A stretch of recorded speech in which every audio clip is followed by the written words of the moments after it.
This is a video at the Wimsatt Nelson residence. That's an 8x16 trunk line that's reduced from 8x20 here with takeoffs here, and it goes down. Got two 7-inch, one 6-inch and one 7-inch takeoff off the 8x16, and then it reduces to 8x12 and goes to the lower attic where it feeds four 6-inch runs to the front living room where they're having trouble getting airflow. We got ducts that are squeezed up here, squashed a little bit here in the rafters. We got a 3-ton coil right here. That's a horizontal coil. That's an ICP coil, 3-ton. There's the tag on it.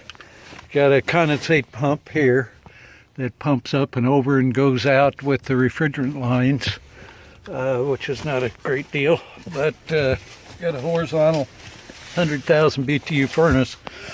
It's a Guardian, which is, as near as we can tell, is Johnson Controls brand, probably a commercial unit, I suppose.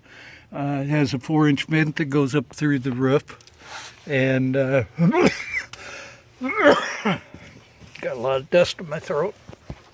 We got a 3/4, 3/8 suction liquid line that goes up and all the way back out the back end. I'll try to get back here and get some pictures back here. Get scooted.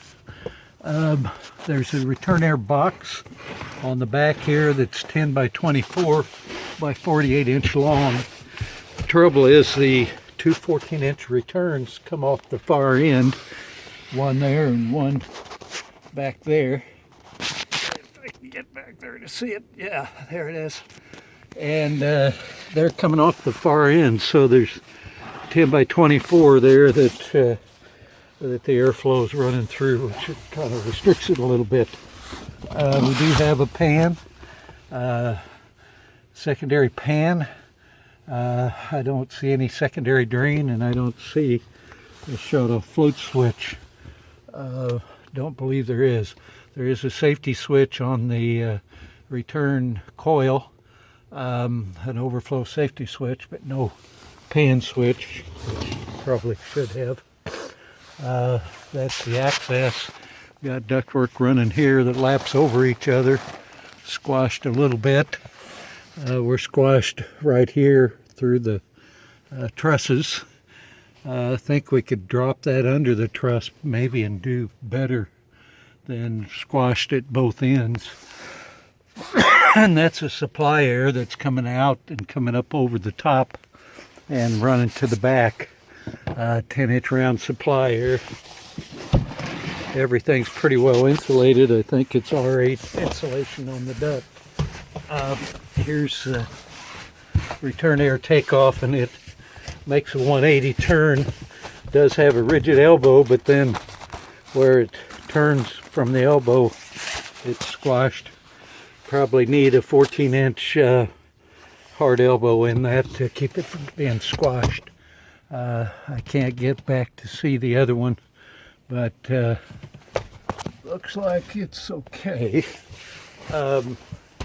The access is about 6 or 8 feet away. Here's the refrigerant lines and the condensate line running out the back wall, and there's a pretty good leak there in the wall that needs to be patched. This is the access hatch, and it measures 21 by 28 and a half at the trim, but if we took the trim out, we've got